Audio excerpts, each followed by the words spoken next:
संत रामपाल जी महाराज एक ऐसे महान संत जिन्होंने अपनी सतभक्ति, तत्व ज्ञान, करुणा और सेवा के बल पर समाज में नई मिसाल कायम की है। संत रामपाल जी महाराज की अगुवाई में उनके सभी सतलोक आश्रमों से समाज कल्याण के अद्भुत कार्यों ने समाज को सुनहरे भविष्य की एक नई उम्मीद दिखाई है। संत रामपाल जी महाराज से नाम दीक्षा लेने के बाद लाखों लोगों की लाइलाज बीमारियां जैसे कैंसर, एड्स आदि ठीक हुई। संत जी के ज्ञान से प्रेरित होकर उनके अनुयायियों ने लाखों यूनिट रक्तदान किया। संत जी ने लाखों बहन बेटियों का दहेज मुक्त विवाह करवाया।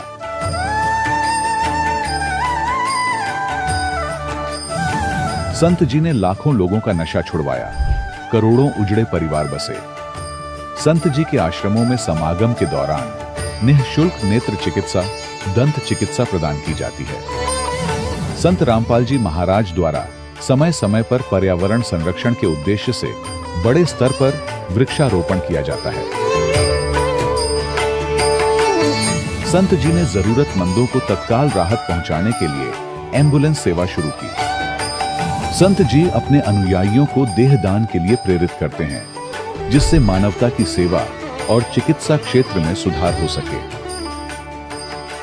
संत रामपाल जी महाराज के सभी आश्रमों में हर रोज निःशुल्क भंडारा आयोजित किया जाता है, जहां हर वर्ग, हर जाति और हर धर्म के लोग एक साथ बैठकर भोजन करते हैं।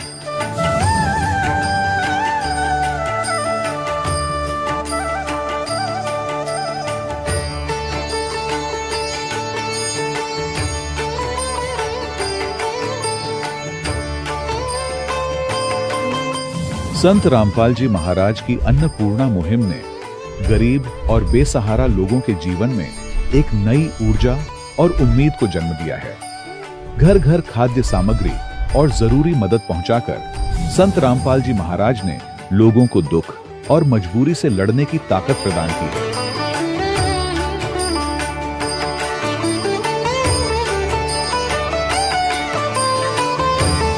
संत रामपाल जी महाराज द्वारा गरीब लोगों के लिए घर बनवाने का अद्भुत कार्य एक ऐसी मिसाल कायम कर रहा है जो सदियों सदियों संत जी की उदारता और दया भावना के तौर पर जाना जाएगा।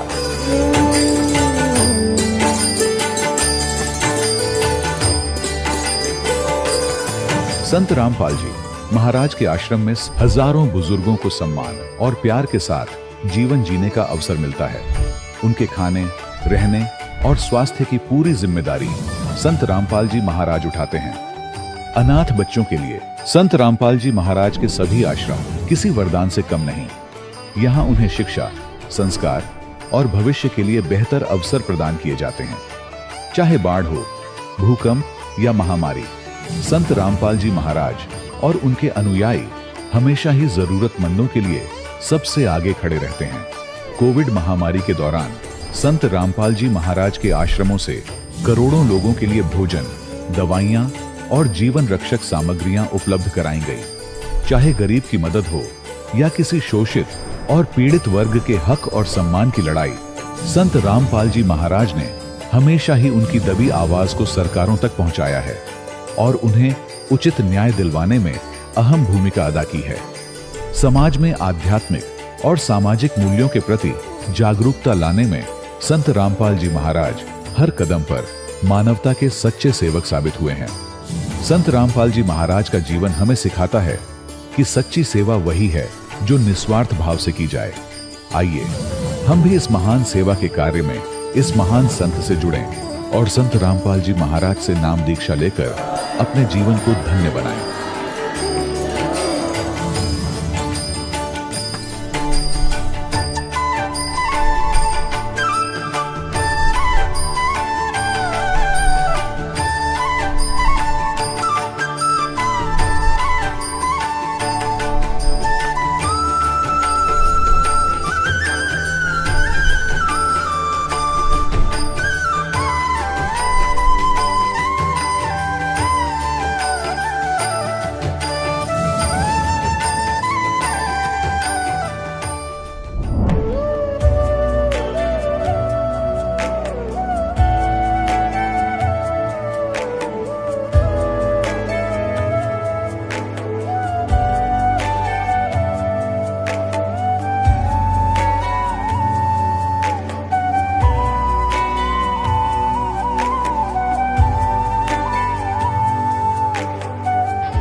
प्रभु राम देव भगवान अल्लाह खुदा ईश आदि नाम एक ही शक्ति के हैं। वो कैसा है, कहां है, कैसे मिलता है, किसने देखा है? ये प्रश्नवाचक चिन्ह पूर्ण रूप से हटाने के लिए अवश्य सुनिए जगत गुरु तत्वदर्शी संत रामपाल जी महाराज के अमृत वचन, सर्व पवित्र धर्मों के पवित्र शास्त्रों के आधार पर। सत साहिब दर्शकों, हर व्यक्ति अपने जीवन में सुख और शांति की चाहत में हर भक्ति साधना को अपनाता है, लेकिन जब उसे कहीं से भी सुख और शांति की प्राप्ति नहीं होती तो वो बुरी आदतों और मानसिक तनाव का शिकार हो जाता है। दर्शकों, ऐसी ही कहानी थी हरियाणा के रहने वाले सुभाष जी की। सुभाष जी ने भी अपने जीवन में सुख की तलाश में सभी प्रकार की भक्ति साधनाएं अपनाई, अनेकों प्रकार के मंत्रों के जाप भी किए, व्रत भी रखे और तीर्थों की यात्रा भी की, लेकिन फिर भी इन्हें अपने जीवन में कभी भी सुख शांति नहीं मिली। लेकिन आज सुभाष जी का कहना है कि जब से मुझे संत रामपाल जी महाराज की शरण मिली है, तब से मेरी जिंदगी ही बदल गई है। दर्शकों, आखिर सुभाष जी ऐसा क्यों कह रहे हैं? आखिर सुभाष जी ने अपनी पारंपरिक भक्ति साधनाओं को त्याग कर संत रामपाल जी महाराज द्वारा बताई गई भक्ति साधना को क्यों अपनाया? आखिर इसके पीछे की सच्चाई क्या है? आइए सुनते हैं सुभाष जी की कहानी, उन्हीं की जुबानी। जी नमस्कार। नमस्कार सर। क्या नाम है आपका? मेरा नाम सुभाष है जी। सर कहाँ से आए हैं आप? जिला यमुनानगर, हरियाणा का निवासी हूँ जी। सतगुरु रामपाल जी महाराज से नाम दीक्षा लेने से पहले आप क्या भक्ति साधनाएं करते थे? इससे पहले तो जी हम जैसे आम तौर पे हर समाज में, जैसे हम हिंदू समाज से हैं, हिंदू समाज में होने के नाते हम शिव जी महाराज की, ब्रह्मा विष्णु महेश की, इनकी सेवा करते थे। शिव जी महाराज जी की भी इतनी सेवा करते थे, बहुत ज़्यादा सेवा करते। जैसे जल चढ़ाना, 12 ज्योतिर्लिंगों की यात्रा करी, गौमुख से जल लेकर आया करते, नीलकंठ चढ़ाया करते। और उसके बाद हर साल एक जगह जो एक ज्योतिर्लिंग पर जाया करते। इस तरह करके मैंने 12 ज्योतिर्लिंगों की यात्रा की है, हर जगह ज्योतिर्लिंग पे जल चढ़ाया है जाके। और उसके बाद हनुमान जी को भी बहुत मानते थे। ब्याह से पहले तो जी हम लंगोट ही बांध कर रखे करते, उसके बाद जी हम लंगोट भी उसके बाद ही छोड़ा। और हनुमान जी हमारे पास जगाधरी के पास ही डक्का मंदिर है, पंचमुखी भी कहते हैं उसको, वहाँ पर जाया करते जी हम। और कई बार तो मैं रात को 11 बजे भी जाया कर जी, वहाँ मत्था टेकिया। हनुमान जी के बहुत ज़्यादा कट्टर पुजारी थे और इनकी भक्ति करते। सवेरे 4 बजे उठकर खेड़े पर जाया करते जी, और शिव जी बाबा जया करते, उनको जल चढ़ाया करते। और इतनी ज़्यादा भक्ति करते, जैसे अगर हमारे घर के अंदर किसी की डेथ होगी ना, डेथ होने के बाद भी हम मतलब घर शिव जी महाराज को जल चढ़ाएगा, वहाँ जोत लगाएगा, फिर संस्कार करे करते। शिव जी महाराज जी के और हनुमान जी के इतने कट्टर पुजारी रहते, हर मंगलवार उनकी प्रसाद चढ़ाना। सर जैसा कि आपने बताया कि हिंदू धर्म में प्रचलित सभी साधनाएं आप करते थे, 12 ज्योतिर्लिंग पर भी आप जल चढ़ा करके आए हैं, और जैसा कि आपने बताया कि हनुमान जी में भी आपकी गहरी आस्था थी, तो आप सभी साधनाएं कर ही रहे थे। तो फिर हम आपसे ये जानना चाहेंगे कि संत रामपाल जी महाराज से नाम दीक्षा आपने क्यों ली? हाँ, ये बात ठीक है जी। जैसे आप सर कह रहे हैं ना, ये भी ठीक है। उसके बाद जी थोड़ा थोड़ा हिंदू धर्म होने के कारण हमने भी ये भी कह करते कहा जी गुरु होना बहुत जरूरी है, और गुरु के बिना, गुरु बनाए बिना भाई गति नहीं होती। कहना भाई सतभक्ति मिलना तो तब बात बना। इसलिए जी मैंने एक बलाडे वाला गुरु है, उससे नाम दीक्षा ली थी। 10 साल में बलाडे वाले से जुड़े रहा, और उसके बाद जी फिर भी उनसे जुड़े रहे। मेरे को कोई खास लाभ नहीं मिला। मतलब वो जो गुरु है ना, मतलब जो शिष्य हैं, जैसे हम गरीबी आदमी हैं जी, ज़्यादा करने मत्था टेकने 10 रुपये चढ़ाने जाएगा, तो उनका ऐसा था जो 10 रुपये चढ़ा हुआ था तो उसने तो सिर पर हाथ क्या रखते थे, जो 100 चढ़ा होता उसके सिर पर हाथ रख देते। तो कई बार हमें देखने में मतलब एक घंटे में जितना 2 पेट कराना, इस तरह की व्यवस्था थी। तो कई बातें हमने देखी वहाँ, तो मेरा मन उस भक्ति में लगा नहीं है जी। और 10 साल के बाद मैंने छोड़ दी, वहाँ तो भी कोई खास लाभ नहीं मिला। उसके बाद फिर मैं शिव जी महाराज की ही भक्ति कराने लग गया। उसके बाद फिर जी मेरे उसमें आई भी गुरु तो बनाना जरूरी चाहिए। फिर मैं 2 साल कुंवर स्वामी से जुड़े रहा जी। कुंवर स्वामी से जुड़ने के बाद जी मैंने वहाँ भी देखा, वो कहने लगे जी एक टाइम पेड़े कपड़े पैर का भक्ति करो और एक टाइम सफेद कपड़े पैर का भक्ति करो। वो जल देख रहा जी, और धूड़ी देने वास्ते जी वहाँ तो वो सामग्री वगैरह दें, वो भी सारी मोल नहीं पड़े करती। अगर नाम दीक्षा लेनी पड़ो जिस तरह कुंवर स्वामी थी, बहुत महंगी पड़ती। आम आदमी तो वहाँ ले नहीं सकता जी, बहुत महंगा पड़ा। और हमने नहीं देखा भाई, फिर वहाँ तो भी हमारा कोई सियावत नहीं बनया। अगर हमारे कोई दुख संकट हो, अपने गुरु पर जाकर अपनी समस्या रहो तो किस तरह बना, कोई बात नहीं बनाती। तो जितने भी थे उन्होंने फिर वहाँ से हटकर फिर हम शिव जी महाराज की लाइन में लग गए जी। और फिर मैं शिव जी महाराज जी की ही लाइन में लगे रहा, क्योंकि और कहीं मेरी संतुष्टि नहीं हुई, न भक्ति में मन लगा था जी, न कोई लाभ मिला थे। तो इसके बाद मैं शिव जी महाराज जी की ही तपस्या में लगे रहा जी, और कोई लाभ नहीं बने। और यूँ कह करूँ था, अगर शिव जी महाराज के दर्शन होगी ना मन्ना मरदे टाइम भी, तो बहुत बड़ी बात। तो लेकिन हम ना कभी शिव जी महाराज जी के दर्शन नहीं हुए जी। सर, इतनी सारी कठिन साधनाएं करने के बाद भी आपको कोई विशेष लाभ नहीं मिला, तो फिर सर संत रामपाल जी महाराज की शरण आपको कैसे प्राप्त हुई? संत रामपाल जी महाराज के बारे में कैसे पता चला? सर ऐसा है जी, ना मैं चाय का काम करे करूँ था, एक रेडी लगाया करूँ था चाय की जी। तो एक हमारे भगत हैं जगाधरी श्यामलाल जी, तो जगाधरी श्यामलाल जी हैं जी। तो मैं फिर जब मैं उनको चाय का काम करता हूँ, चाय पिलाया करता हूँ, उनकी आरती की दुकान है जी। तो मैं हफ्ते में एक बार पैसे लेने जाया करूँ था जी। तो फिर वो कह करते मेरे थे, अच्छा हनुमान जी का जिस तरह पुजारी था जी, तो मैं बड़ा सारा टिक्का लगाया करूँ था, हनुमान के चरण में सिंदूर ले आगा, और जिस तरह वो रखे करते और उसमें बड़ा सारा टिक्का लगाया जाया करूँ था। और मैं कह करते भाई तो ना तो भक्ति तो कर रहा, अरे भाई ये भक्ति तेरी सही नहीं है। महा भी क्यों नहीं है? तो फिर एक वाणी कह रहे थे जी, कहने लगे भाई माई मसानी सेठ शीतला बैरे भूत हनुमंत, और परमात्मा यूं करे मैं उनसे को सुदूर हूँ जो कि इनको पूजंत, और फिर हम तो इन्हीं को पूज्य करते। मैं कहा ये तो इस बात ठीक से नहीं मना चुभी भाई, वो कौन सा परमात्मा जो उनसे करे इनकी भक्ति करा उनसे दूर, मैं ये तो ठीक नहीं करे। तो बात मना गलत सी लगी, मैं तो परमात्मा के बारे में गलत बोल रहे। तो उसके बाद जी फिर उन्होंने मेरे से बताया भी ये संत रामपाल जी महाराज जी जो हैं इनकी किताब पढ़ और इनका सत्संग सुन, सत्संग सुनने के बाद फिर तना ज्ञान होगा भाई, फिर ही पता चलेगा। तो और जिस तरह चाय की रेडी लगाया करता हूँ मैं, फिर मैं अपना उसमें बीड़ियाँ बेचे करूँ था, और बीड़ियाँ के बारे में कह रहा था भाई गलत मार्ग भाई, बीड़ियाँ पीने थे। अगर जोगी बीड़ी पियो, उसने भी बताया था जोगी बीड़ी पियो अभी 100 बार अंधे का जन्म लेना पड़ा, और जोगी शराब पियो अभी 70 बार कुत्ते का जन्म लेना पड़ा। तो इनते मैं कह रहा था यार तो गलत बोलना। तो वो पढ़ने के बाद जी फिर वो मेरे से बार बार मतलब जब हफ्ते में पैसे लेने जाया करूँ था, चाय का काम था ना जी, हफ्ते में पैसे लेकर जाऊँ था, तो मेरे से यही बात रखे कराते। तो बात माना चुप जी, फिर ज्ञान गंगा पुस्तक पढ़ी जी। पढ़ने के बाद फिर मेरे को ज्ञान हुआ भाई ये परमात्मा क्या कह रहे हैं। तो उसके ज्ञान लेने के बाद जी फिर मैं संत रामपाल जी की शरण में फिर आया जी। तो बताइए सर, संत रामपाल जी महाराज से नाम दीक्षा लेने के बाद आपको क्या लाभ मिले? संत रामपाल जी से नाम लेने के बाद जी एक तो ये लाभ हुआ, सबसे पहले तो ये लाभ है जी मैं परमात्मा के बारे में, सच्चे परमात्मा के बारे में जानकारी मिली भी सच्चा परमात्मा कौन है। सारे जिस तरह हम तेन कह करते भी ये शिव जी परमात्मा है, भी खेड़े न मान लेते खेड़ा परमात्मा है, और भाई ब्रह्मा विष्णु महेश इन्हें परमात्मा मान ले, गणेश ना परमात्मा, देवी दुर्गा ना मतलब इन्हें भगवान मान ले करते जी। लेकिन उसके बाद फिर सच्चे ज्ञान का पता चला जी, जब ये बताया जब पता लगे भाई परमात्मा कौन है, उसके बाद फिर जानकारी हुई। और लाभ तो एक तो ये है जी भी परमात्मा का सच्चा मार्ग मिल गया। दूसरा जी मैं सट्टे लेकर होता बहुत जाना, यानी कि जिस तरह चाय का काम भी था, रोटी के भी काम था जी, रोटी की रेडी लगाया करते हम।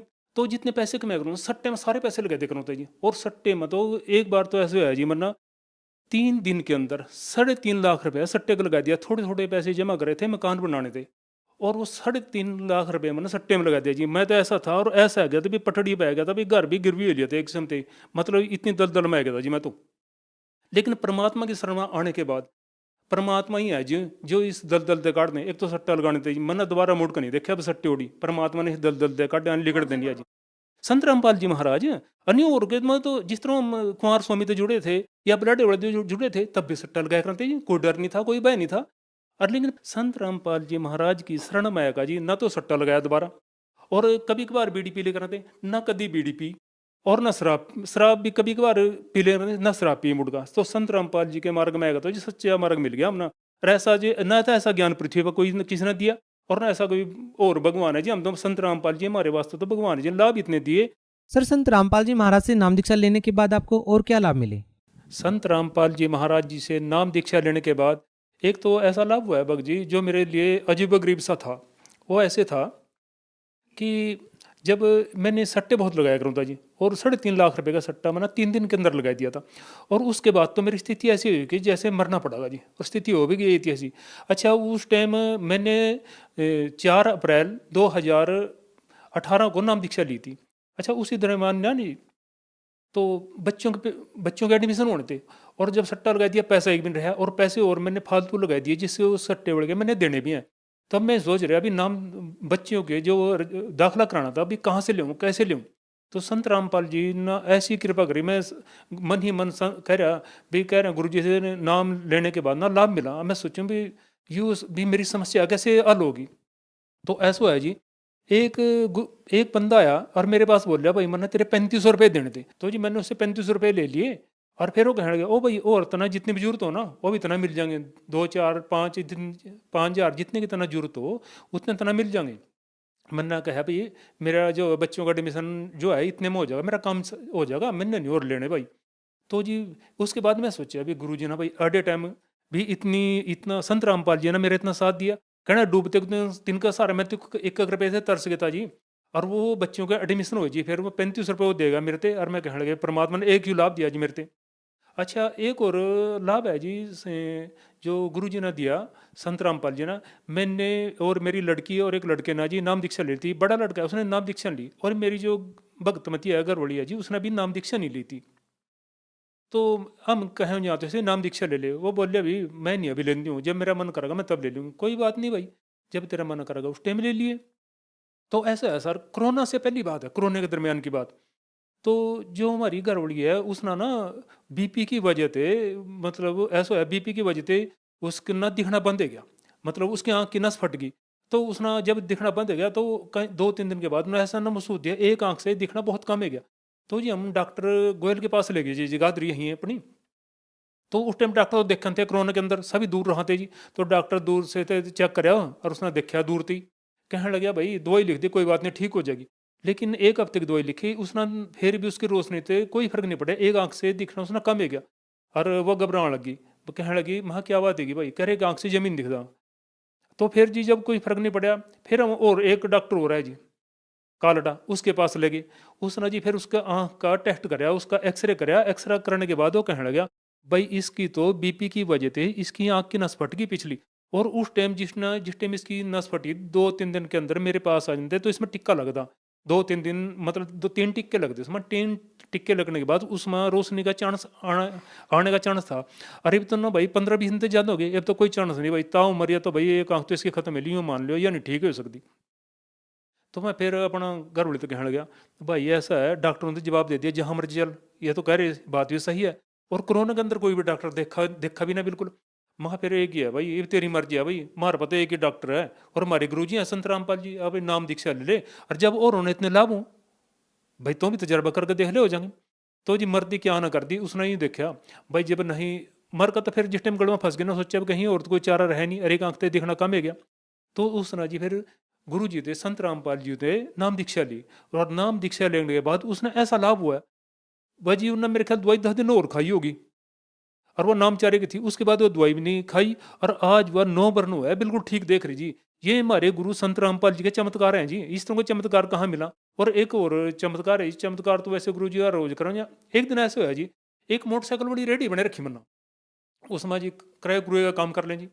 तो उसमें ऐसा हुआ जी मैं मोटरसाइकिल की रेडी लेगा जरे चले आ, उसमें थोड़ा सामान लाद रखे। तो जगाधरी जो हमारा जहाँ जगाधरी है यहाँ पुरानी कचहरियाँ करती, वहाँ थे एक पुलिस की गड्डी थी, उसमें एक पुलिस वाला बैठा था, ऐसे अच्छे था शायद वो। और वो रोड पर चढ़ने लग रहा था और मैं अम्बाड़ी वाली साइड में जाने लग रहा था। तो जिस टाइम मैं जाने लग रहा था जी वहाँ जी, तो मेरे वाली जो गड्डी थी मतलब रेडी थी रिक्शा वाली, मेरी मोटरसाइकिल वाली रेडी, उसकी कार में अगले पासा टकरा गया, टकराया घर चली गई और वो खड़ा था जी और मैं आगे निकल गया। मैंने देखा उसकी गड्डी लग गई। तो लगने के बाद जी महल्ला भी, और मैंने देखा भी आने लगी महल्ला भी, पुलिस वाले तो भाई भी वो इसका लग गया और ये तेरा लगावेगा जरूर। और जी मार भाग दी कितनी बेचारी 25 30 की स्पीड से ही भाग दी ज़्यादा से ज़्यादा हूँ। तो मैं सीधा चले गया जी, मैं चल देखी जागी भाई जो भी होगा। और मैं गुरु जी ने याद करे बंदी छोड़ सतगुरु रामपाल जी महाराज, बस आप ही मदद कर सका जी। तो इतने में क्या है जी, वो जो पुलिस वाला था जिस टाइम वो रोड पर चढ़ा, रोड पर चढ़ने के बाद उसने अपनी कार मेरे पीछे लगाई ली, पीछे लगाएगा और उसने रोक लिया, बोले भाई साइड में लगा अपनी ये गड्डी। तो जी मैं तो साइड में लगानी थी और मैं ना जड्डा चढ़ गया जी। महल्ला भी ईब तो यो सबसे पहले तेरा थप्पड़ मारेगा और पुलिस वाले का काम है यही। और तो था जी सचो मह उतर गया तेरा 5 4 लगाओगा। और मैं करे बंदी छोड़ मालिक, बस आप ही रक्षा कर सका, न्यू कहाँ जी और ऐ भी चमत्कार दो आप बे आप ही रक्षा कर सका। तो जी उसने एक साइड में लगाई दी, एक साइड में लगा दिया, मैं अपनी मोटरसाइकिल वाली जो रेडी थी मैंने एक साइड में लगा दी और उसने भी अपनी कार मेरे आगे आगे रोक दी। और कहने लगे हाँ भाई इसके कागज हैं नहीं है। मैं कह रहा जी कागज तो हैं जी। और फिर मैं सोच रहा मैं भाई तो तेरा मारा गया 5 4 दिन को, अब इसके कागज काट और चलान काटूंगा इसका। मैं कहने गया ठीक है जी। और मैं फिर भी अपना सतनाम का जाप शुरू कर दिया, मालिक आप ही बचाया सका। और वो राम थे कह रहा फिर मेरे थे ओ भाई बेटे आराम से चले करा, इतनी जल्दबाजी नहीं कर करते हैं, देख मेरा साइड तो लगी, मैं क्या कहूँ तेरे ते। और फिर भी कहा बस मैं तेरे तो ही कह रहा बेटे आराम से चले करा, ऐसा नहीं करे कर दे।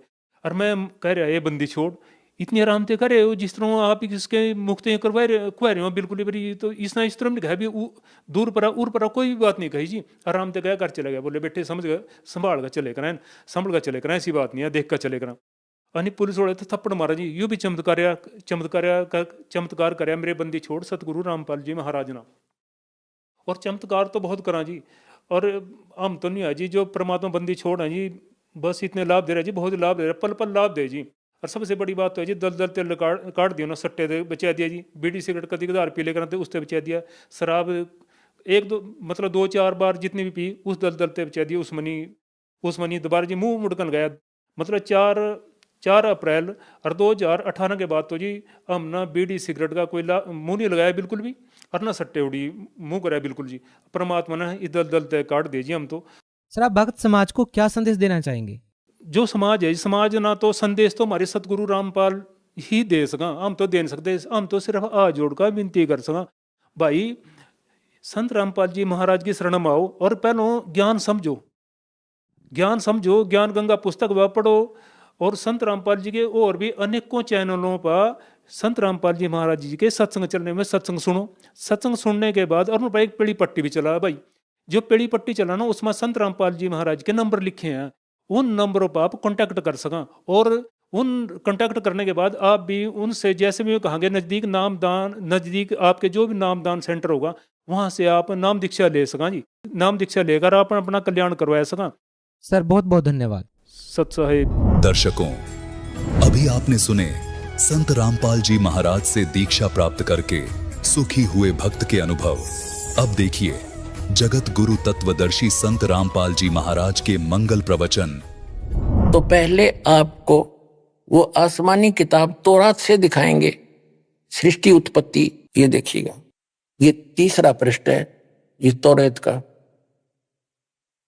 अब 26 में कहा कि फिर खुदा ने कहा हम इंसान को, यानी 5 दिन में जो सृष्टि रची वो कर दी, 6ठे दिन फिर खुदा ने कहा कि हम इंसान को अपनी सूरत पर अपनी सभी की मानिद बनाएं, और वे समुद्र की मछलियों और आसमान के परिंदों और चौपायों और तमाम जमीन पर और सब जानवरों पर जो जमीन पर रेंगते हैं इख्तियार रखे, उनसे समझदार हो। खाना नहीं लिखा इसमें, आगे देखो। और खुदा ने इंसान को अपनी सूरत पर पैदा किया, अपने जैसा उत्पन्न किया, जैसा खुदा है। मनुष्य भी, खुदा भी मनुष्य जैसा हुआ, खुदा की सूरत पर उसको पैदा किया, नर और नारी करके उसने उनको पैदा किया। और खुदा ने उनको बरकत दी और कहा फूलो और बढ़ो और जमीन में मासूर हो, महकूम करो, और समुद्र की मछलियों और हवा के परिंदों और कुल जानवरों पर जो जमीन पर रेंगते हैं इख्तियार रखो। आगे लिखा कि और खुदा ने कहा कि देखो मैं तमाम रुए जमीन की कुल बीजदार सब्जी और हर दरखत जिसमें उसका बीजदार फल हो तुमको देता हूं, ये तुम्हारे खाने को हैं। और जमीन के कुल जानवरों के लिए, हवा के कुल परिंदों के लिए और उन सब के लिए जो जमीन पर रेंगने वाले हैं जिनमें जिंदगी का दम है, कुल हरी बूटियां खाने को देता हूं। और ऐसा ही हो गया। अपना आत्मा स्पष्ट कर दिया कि न तो किसी पशु को, ना पक्षी को, ना जलचर को, ना मनुष्य को उस अल्लाह ताला का आदेश नहीं है मांस खाने का। न स्पष्ट कर दिया कि ये हरी सब्जी घास फूस दे रखा है तुम्हारे को। और फिर आगे देखो, खुदा ने खाने को देता हूं और ऐसा ही होगा। और खुदा ने सब पर जो उसने बनाया था नजर की और देखा तो बहुत अच्छा है। और शाम हुई, सुबह हुई और फिर 6ठा दिन हो गया।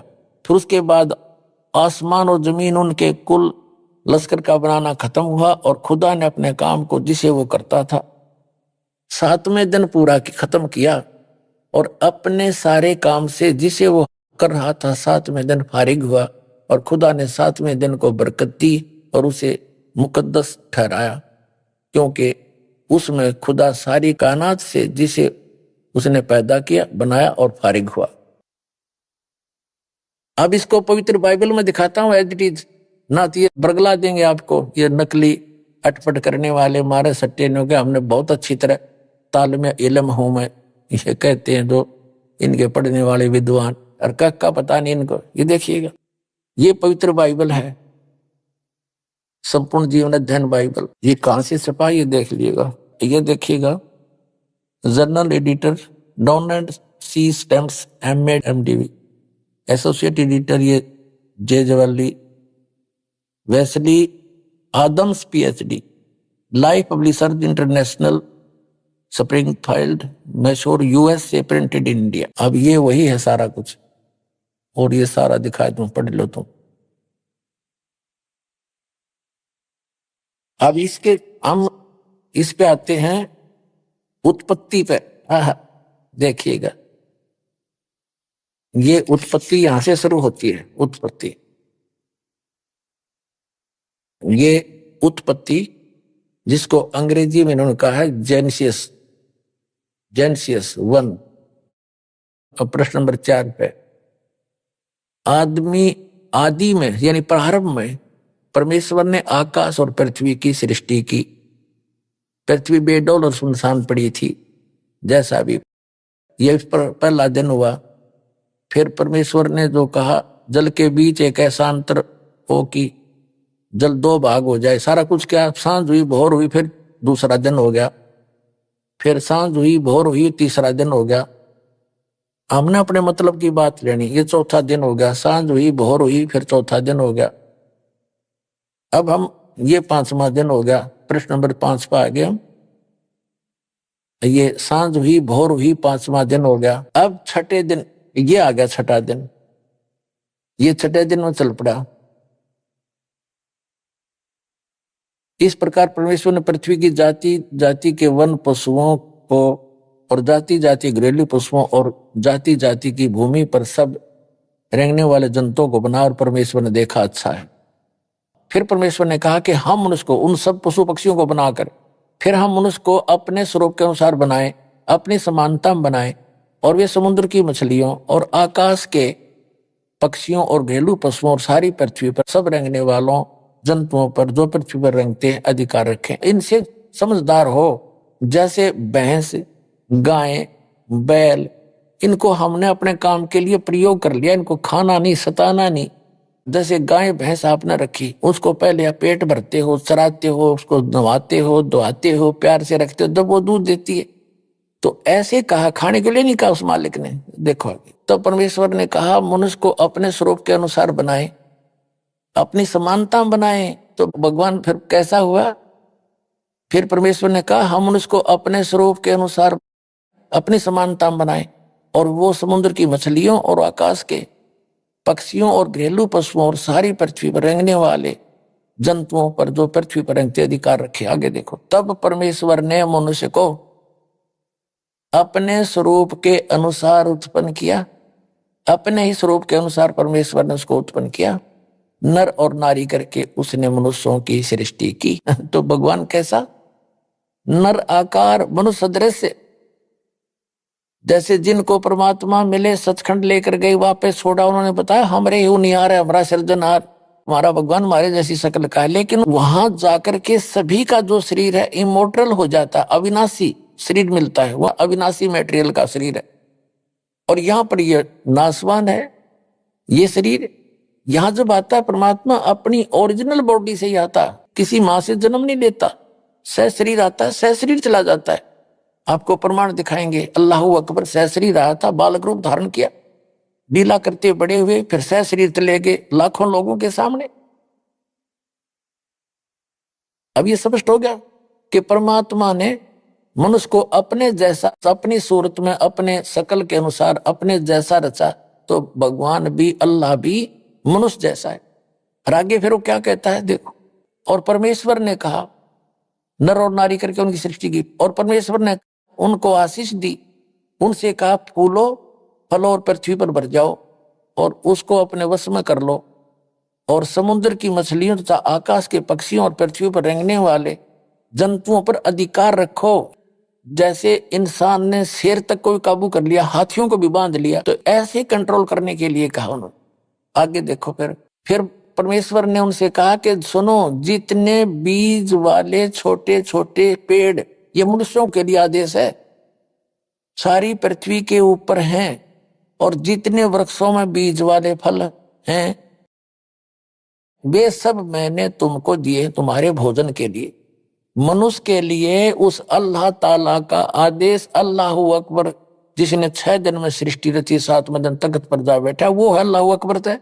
वो अल्लाह कबीर है, वो कंप्लीट गॉड है, वो सर्जनहार है, वो क्रिएटर है।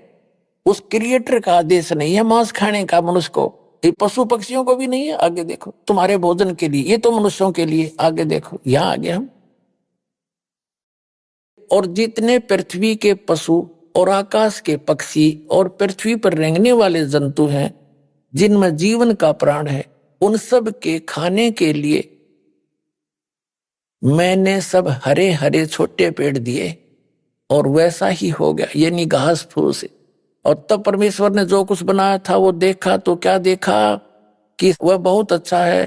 तथा सांझ हुई, फिर भोर हुआ, इस प्रकार ये 6वां दिन हो गया। अब 7वां दिन, यूं आकाश और पृथ्वी और उनकी सारी सेना का बनाना समाप्त हो गया, और परमेश्वर ने अपना काम जिसे वह करता था 7वें दिन समाप्त किया, और उसने अपने किए हुए सारे काम से 7वें दिन विश्राम किया।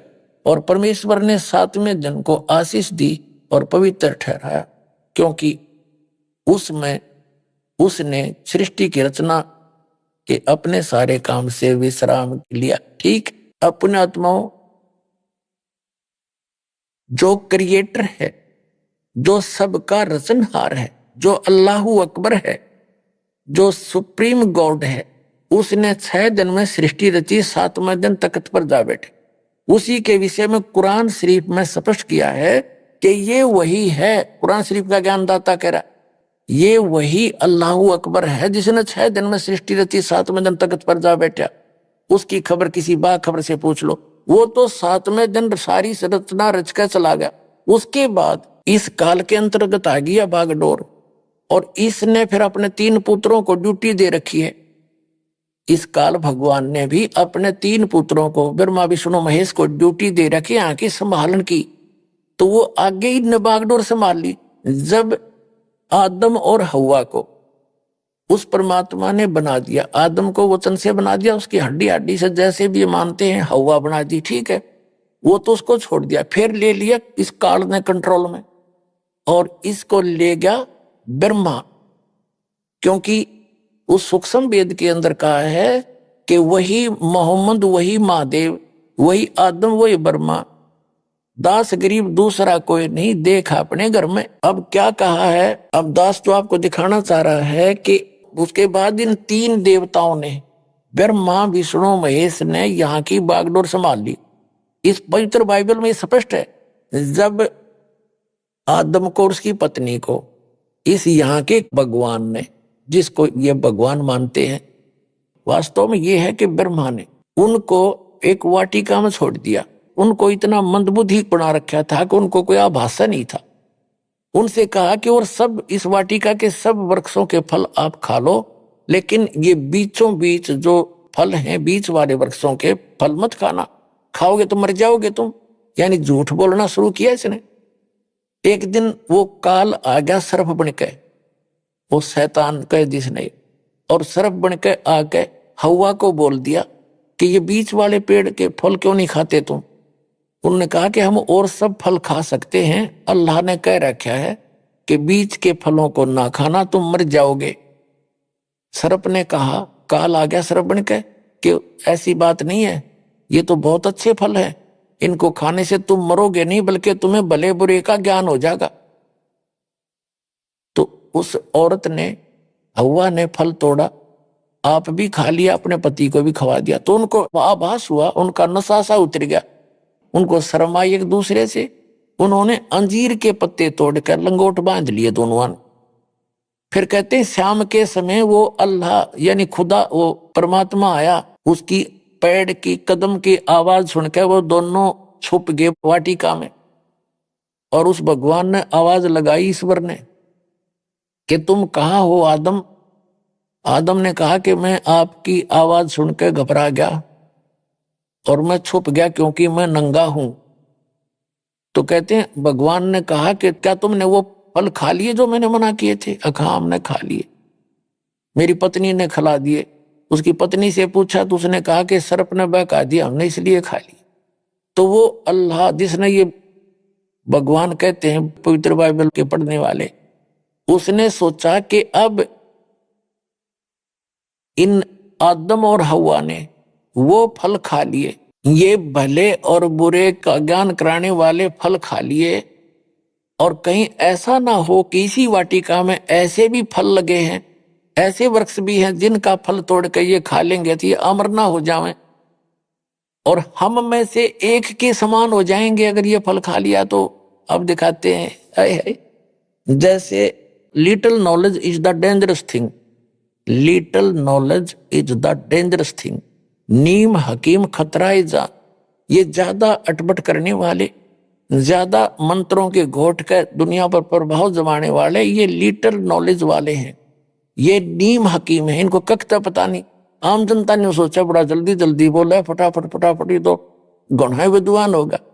कहते हैं बड़बड़ करे सो भूत है, थोड़ा बोले देव और मान महंत चावे नहीं। ये लक्षण रख ले। जो अटपट करते हैं ना ज्यादा, वो तो कहते भूत समझो उनको, तो वो तो मूर्ख बनाना चाहते जनता को। और थोड़ा बोले देव, महापुरुष तो बहुत सीमित बातें करता है, ढंग से बोलता है। और मान महंत चावे नहीं, मान बढ़ाई चाहता नहीं। ये साधु के लक्षण, ये लक्षण रख ले। तो वो क्या कहते हैं कि ये हिंदू जो है ये एक से अनेक भगवान मानते हैं। और ये जो सतीथी दास ने बताई डेफिनेशन ऑफ गॉड में, परमात्मा की परिभाषा में, एज इट इज है, ऐसे ही सारा है। लेकिन ये कुरान शरीफ का ज्ञान इनकम्प्लीट है। वो तो खुद कहता है कि मैं जानता नहीं मालिक के बारे में, अल्लाह अकबर के बारे में, तो फिर अपने आप इनकम्प्लीट नॉलेज है। यही वेदों का इनकम्प्लीट नॉलेज है। और इसी प्रकार गीता का इनकम्प्लीट नॉलेज है। और ऐसे ही बाइबल का, क्योंकि वो 6 दिन में सृष्टि रच के वो तो चले गए, बाद में काल ने बागडोर संभाली। अब दिखाते हैं वो क्या कहता है। एक जिसको ये बाइबल के पढ़ने वाले भगवान कहते हैं, योहा कहते हैं, वो कहता है कि आदम ने और हवा ने यदि इस जीवन मृत्यु वाले फल खा लिए वृक्ष के, तो हम में से एक के समान हो जाएगा। इससे सिद्ध होगा कि एक से अधिक है वो भगवान। ये देखिएगा पवित्र बाइबल, फिर दिखाते हैं आपको। ये वही है पवित्र बाइबल, संपूर्ण जीवन अध्ययन बाइबल। ये अभी आपको दिखाया, ये देखिएगा। ये अब इसके हम उत्पत्ति ग्रंथ को पढ़ रहे हैं, यहां पढ़ लिया। अब हम यहां जाते हैं,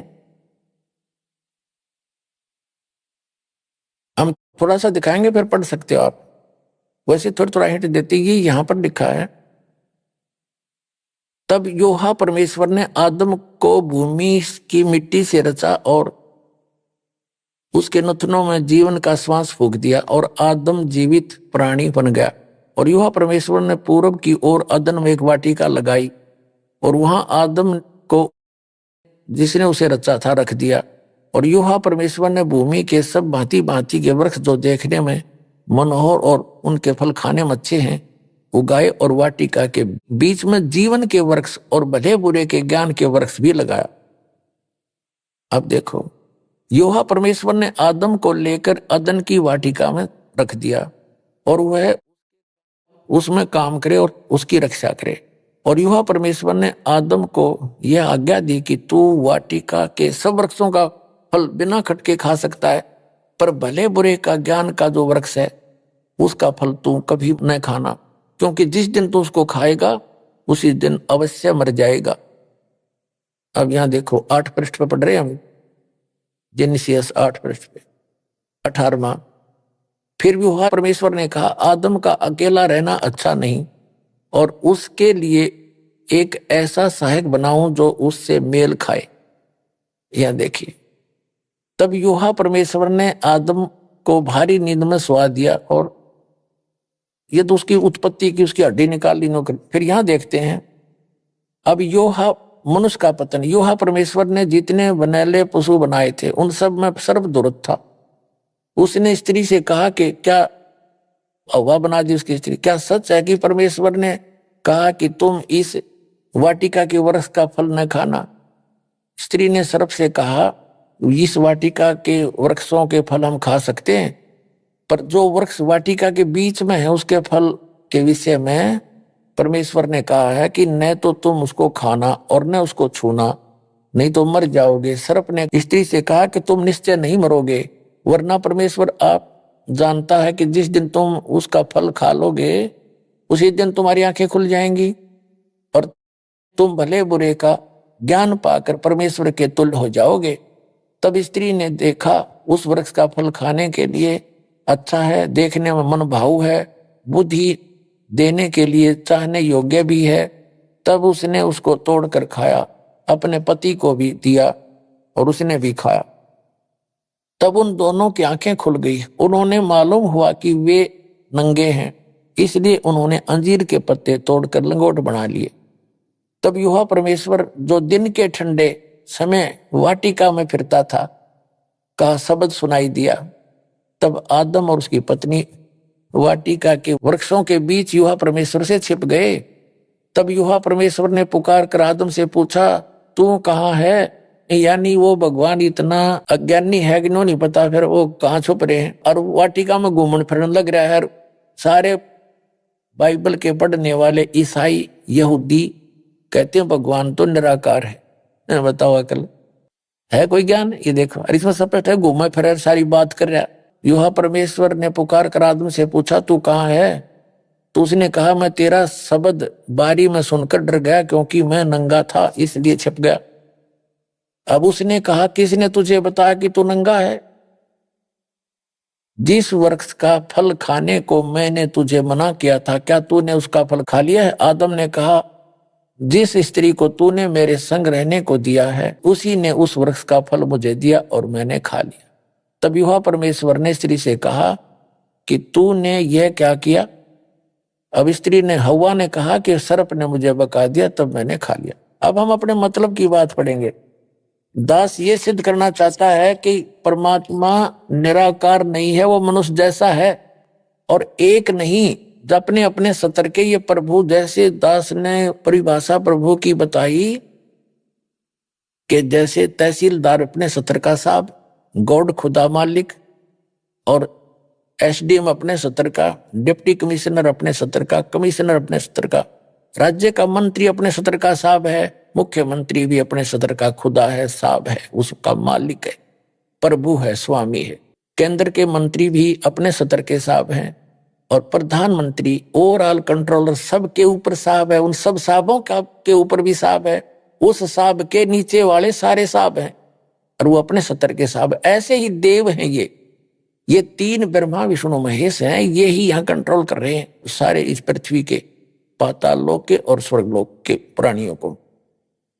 अब यहां दास ये सिद्ध करना चाहता है कि एक से अधिक भी खुदा हैं, जो कि एक डॉक्टर जाकिर नाइक एक प्रवक्ता वाक्य है, वो नु कह है कि मुसलमान तो सब कुछ खुदा का मानते हैं और हिंदू अधिकतर सबको खुदा मानते हैं। कोई 3 भगवान मानना है, कोई 33 मानना है, कोई 10 मानना है, कोई 33 करोड़ भी देव भगवान मानता है। वो देव हैं अपने सतर के और वो महादेव है, वो सबका मालिक महादेव है, कुल मालिक वो ग्रेट गॉड है, बड़ा भगवान महादेव कहो, बड़ा अल्लाह अकबर कहो। तो वो महादेव कौन है? वो अल्लाह अकबर है, कंप्लीट गॉड है, परम अक्षर ब्रह्म है, सबका ओवरऑल कंट्रोल, कुल का मालिक है। अब वो सिद्ध करना चाहते अनेक भी हैं ये भगवान देव अपने सतर के खुदा, अन्य भी खुदा हैं और सब उस एक खुदा के वो नौकर हैं, वो फिर भी खुदा अपने सतर के। जैसे मंत्री अपने सतर का, मुख्यमंत्री अपने सतर का खुदा है, स्वामी है, मालिक है, लेकिन वो कुल के मालिक के सब उसके हैं, वो सबका कंट्रोलर एक है। अब देखो 10 पृष्ठ पर आगे हम उत्पत्ति 3-4 इसका यहां पढ़ रहे हैं। आदम ने अपनी पत्नी का नाम हव्वा रखा, क्योंकि जितने मनुष्य जीवित हैं उन सब की आदि माता हुई। और योहा परमेश्वर ने आदम और उसकी पत्नी के लिए चमड़े के अंगरखे बनाकर उनको पहना दिया। बताओ, अन्यों का निराकार है, उतगेल पीछे पीछे फिर उनके साथ साथ। योहा परमेश्वर ने कहा कि मनुष्य भले बुरे का ज्ञान पाकर हम में से एक के समान हो गया, इसलिए अब ऐसा ना हो कि वह हाथ बढ़ाकर जीवन के वृक्ष का फल भी तोड़ के खा ले और सदा जीवित रहे। अब इसे सिद्ध हो गया कि जो परमेश्वर है उसने कहा, जो इनका परमेश्वर है ईसाइयों का, यानी जो पवित्र बाइबल का जो आगे ज्ञान दे रहा, क्योंकि ज्ञान तो ये ब्रह्म दे रहा है, सरपुरुष जो कुरान शरीफ का ज्ञान दाता है, और ये उस अल्लाह अकबर के बारे में बता रहा है कि उसने 6 दिन में सृष्टि रची, ऐसे ऐसे कहा सबको, वो तो चला गया। अब ये बागडोर संभाल ली, न सोच ले उसने, वो स्वयं आता नहीं, अन्य रूप धारण कर लेता है। जैसे तीनों पुत्रों को उसने यहाँ के कंट्रोलर बना रखा है, मुख्य ये है कंट्रोलर इस 3 लोग के एक एक विभाग के मंत्री। तो ये क्या कह रहा है, जिसने आदम को कपड़े बनवाए और उसको मना किया कि बीज का फल ये ना खाना, उसने खा लिया। अब वो क्या कह रहा है कि ये भले बुरे के वृक्ष का फल खाकर ये हम में से एक के बराबर हो गया। इसका मतलब एक से अधिक परमेश्वर हैं, अल्लाह हैं। ये देखो, फिर योहा परमेश्वर ने कहा मनुष्य यानी आदम भले बुरे का ज्ञान पाकर हम में से एक के समान हो गया। इति सिद्धम के एक से अधिक खुदा हैं, एक से अधिक गॉड हैं। ये डम्मी गॉड हैं, ये अधूरे गॉड हैं। गॉड ये भी है, जब डम्मी गॉड है तो कंप्लीट गॉड भी है, तो अन्य देव भी हैं और एक कुल का मालिक वो अन्य है। अब आगे दिखाता हूं आपको। ये है जेनेसिस यानी उत्पत्ति ग्रंथ अध्याय नंबर 16-17 का, और 17 अध्याय का श्लोक नंबर 1 है यो 1 नंबर। अब अब्राहम 99 वर्ष का हो गया था अब्राहम। तब योहा ने उसको दर्शन देकर कहा, मैं सर्वशक्तिमान ईश्वर हूं, तू मेरी उपस्थिति में चल और सिद्ध होता जा। हो गया, यानी निराकार की तरह जब सामने आकर दर्शन दिए। ठीक, अब देखो,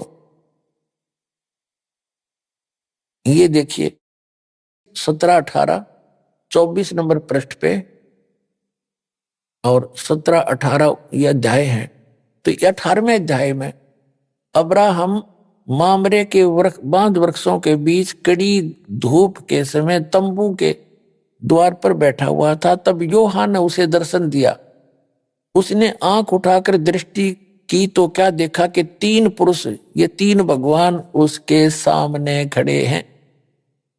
और जब उसने देखा तब वह उनसे भेंट करने के लिए तंबू के द्वार से दौड़ा और भूमि पर गिरकर दंडवत की और कहने लगा, हे प्रभु, यदि मुझ पर तेरी अनुग्रह की दृष्टि है तो मैं विनती करता हूं कि अपने दास के पास से चले ना जाना।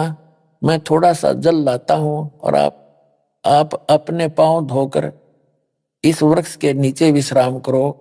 फिर मैं एक टुकड़ा रोटी ले आऊं और उससे आप अपने अपने जीव को तृप्त करें, तब उसके पश्चात आगे बढ़ें, क्योंकि आप अपने दास के पास इसीलिए पधारे हैं। उन्होंने कहा, जैसा तू कहता है वैसा कर।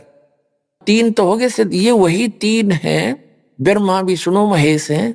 रूप बदल कर ये किसी भी रूप में चले जाते हैं, मनुष्य दृश्य रूप भी धारण कर लेते हैं, ये चतुर्भुज तक बना सकते हैं। अब क्या सिद्ध हुआ कि एक कुल का मालिक है और ये अन्य अपने अपने सत्र के और भी देव हैं, जो बाइबल भी प्रमाणित करता है। और जो ये कहता है कि हिंदू अन्य देवता है नहीं, वो गलत मानते हैं, वो इनकम्प्लीट नॉलेज रखता है। वो कहते हैं little knowledge is the dangerous thing. नीम हकीम खतरा जान, वो नीम हकीम है जो इनकम्प्लीट स्पिरिचुअल नॉलेज रखते हैं। अब जो प्रसंग चला था जन्म और मरण का, यानी पुनर्जन्म पुनरुत्पत्ति का, कुरान शरीफ के अंदर आपको ज्ञान दिखाते हैं। ये देखिएगा पवित्र कुरान शरीफ, और ये देखिएगा शेरवानी संस्करण है, प्रकाशक लखनऊ किताबघर, मौसम बाग, सीतापुर रोड। इतने ये 1969 की छपी हुई है, आज की नहीं, 1969 की अनुवादित है। वही अनुवाद आज तक चल रहा है, ये देख लीजिएगा। ये 17वां संस्करण 2008 में कॉपीराइट अधिकार। ये Lucknow Kitabghar opposite bright Motors, मौसम बाग, सितावर रोड, लखनऊ। अभी आपने सुने संत रामपाल जी महाराज के मंगल प्रवचन। आइए अब सुनते हैं संत रामपाल जी महाराज से नाम दीक्षा लेकर सतभक्ति करके अद्भुत लाभ प्राप्त करने वाले अनुयायी के विचार। सत साहिब दर्शकों, मनुष्य जीवन में सच्ची शांति और संतोष की खोज में विभिन्न परंपरागत साधनाओं को अपनाता है, लेकिन फिर भी उसका जीवन कष्टों से घिरा रहता है, जिससे वह नास्तिकता की ओर चला जाता है। दर्शकों, ऐसी ही कहानी थी छत्तीसगढ़ के रहने वाले कंवल शाह जी की। कंवल जी बचपन से ही हिंदू धर्म में प्रचलित सभी भक्ति साधनाओं को किया करते थे, फिर भी इन्हें जीवन में केवल दुख और तकलीफ ही मिली। लेकिन दर्शकों, आज कंवल जी का कहना है कि जब से मैंने संत रामपाल जी महाराज से नाम दीक्षा ली है, तब से मेरे जीवन में अद्भुत चमत्कार होने लगे हैं। दर्शकों, आखिर कंवल जी ऐसा क्यों कह रहे हैं? आखिर क्यों कंवल जी ने अन्य धर्मगुरुओं की बजाय संत रामपाल जी महाराज की शरण ग्रहण की? आखिर इसके पीछे की सच्चाई क्या है? सुनते हैं कंवल जी की कहानी, उन्हीं की जुबानी। नमस्कार सर। नमस्कार सर। क्या नाम है आपका? मेरा नाम कंवल साहब पैकरा है। कंवल जी, आप कहाँ से हैं? ग्राम नर्मदापुरा, जिला सरगुजा, अंबिकापुर, छत्तीसगढ़ का। कंवल जी, संत रामपाल जी महाराज से नाम दीक्षा आपने कब ली? संत रामपाल जी महाराज से 12 फरवरी 2013 में नाम लिया। कंवल जी, क्या काम करते हैं आप? मैं पुलिस विभाग में प्रधान आरक्षक के कार्य पर पदस्थ हूँ। कंवल जी, अभी तक क्या क्या भक्ति साधनाएं की हैं आपने? संत रामपाल जी महाराज से जुड़ने से पहले मैं संसार में जो चलता है पारंपरिक भक्ति, शिव जी का, दुर्गा जी का और कई देवी स्थानों का, ये सब भक्ति करता था। और कहीं भी सत्संग होता था, जैसे भागवत कथा वगैरह, तो नज़दीक में रहता था तो मैं जाता रहता था, ये भक्ति करता रहता था। कंवल जी, क्या कारण बना कि आप संत रामपाल जी महाराज जी की शरण में आए? मेरे को 2012 में अक्टूबर में मैं अंबिका जिला स्तर पर ट्रेनिंग हो रहा था, वहाँ आया था। तो वहाँ पर मेरे क्वार्टर के सामने भैया थान में पुस्तक प्रचार करने संत रामपाल जी के शिष्य लोग आए थे और प्रचार कर रहे थे, माइक से बोल रहे थे कि ब्रह्मा विष्णु महेश के माता पिता कौन हैं और इसकी जानकारी है। तो मैं उसको सुना तो मैं बोला कि सब लोग बोलते हैं कि ब्रह्मा विष्णु महेश एक हैं, तो ये बता रहे हैं कि अच्छा ज्ञान है। तो उस पम्पलेट को मैं लिया, तो फिर तुरंत 10 रुपये में ज्ञान गंगा लिया और फिर उसको पढ़ा, तो मुझे समझ में आया कि हाँ, ये ज्ञान सही है। और फिर शाम को मैं टीवी में देखा संत रामपाल जी महाराज का सत्संग, तो मुझे लगा कि हाँ, ये पुस्तक खोल खोल बता रहे हैं। उस समय शनिवार और रविवार को 3-3 घंटे का प्रोग्राम चलता था, डिबेट। तो उसको देखा, पूरा खोल खोल के बता रहे थे गुरुजी। तो इस ज्ञान तो ये था ही नहीं, ब्रह्मा विष्णु महेश का ज्ञान भी बताया कि ये कि माता कौन है, पिता कौन है।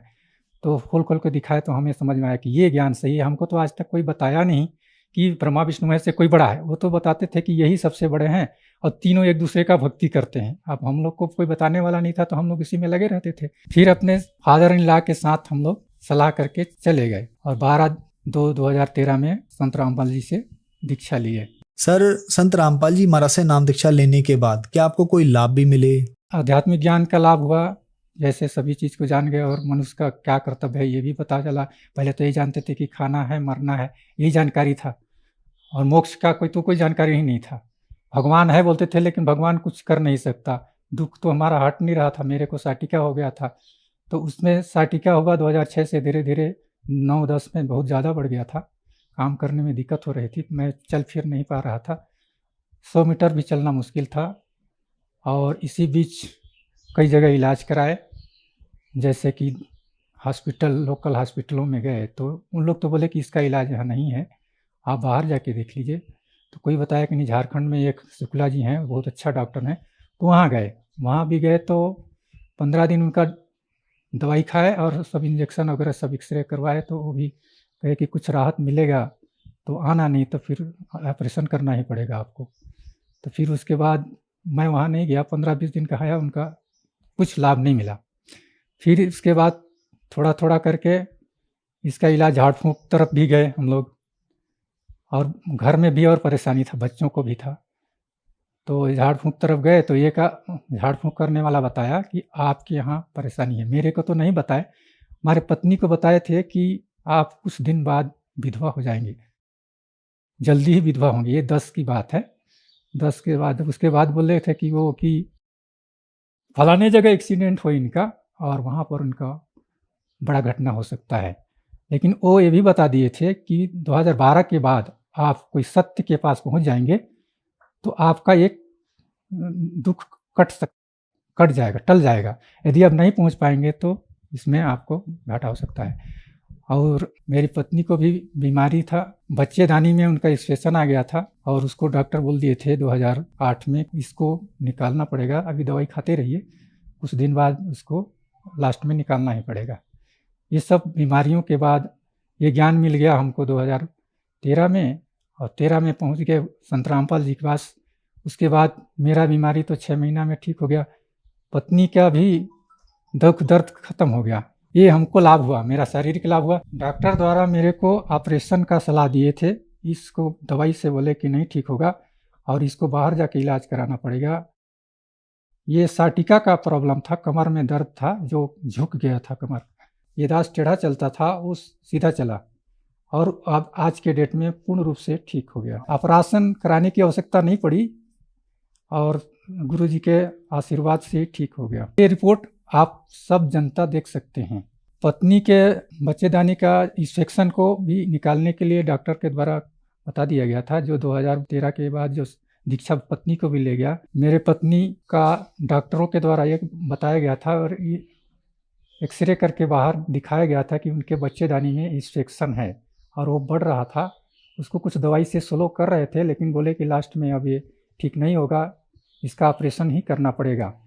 जब हम लोग 2013 में नाम दीक्षा संत रामपाल जी महाराज से लिए, उसके बाद उनका भी दर्द खत्म हो गया और आज तक उनका कोई दवाई नहीं चल रहा है।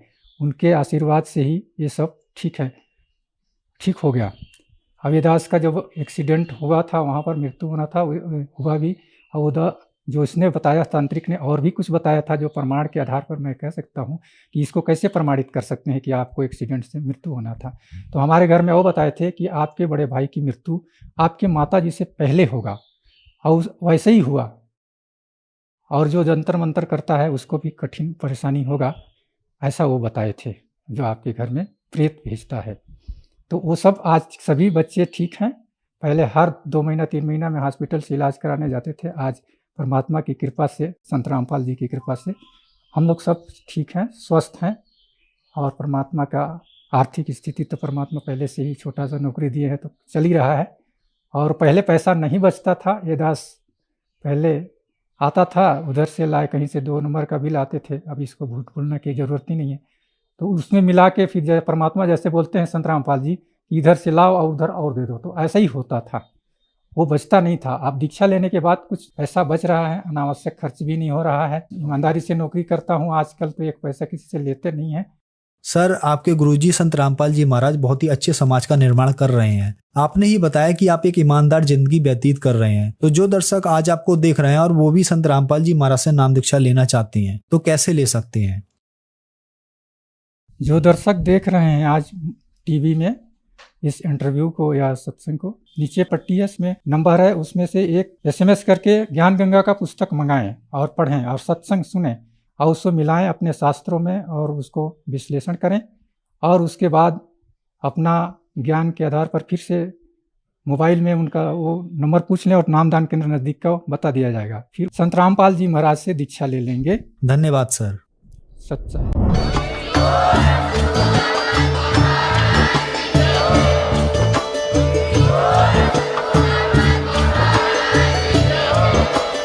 आप सुन रहे थे जगत गुरु तत्वदर्शी संत रामपाल जी महाराज जी के मंगल प्रवचन। अधिक जानकारी के लिए विजिट कीजिए हमारी वेबसाइट www.jagatgururampalji.org। संत रामपाल जी महाराज जी के शुभ आशीर्वाद से पूरे विश्व भर में 500 से भी ज्यादा नाम दीक्षा केंद्र हैं, जिन पर संत रामपाल जी महाराज जी द्वारा ऑनलाइन निशुल्क नाम दीक्षा दी जा रही है। अपने नजदीकी नाम दीक्षा केंद्र का पता करने के लिए संपर्क करें 8222880541।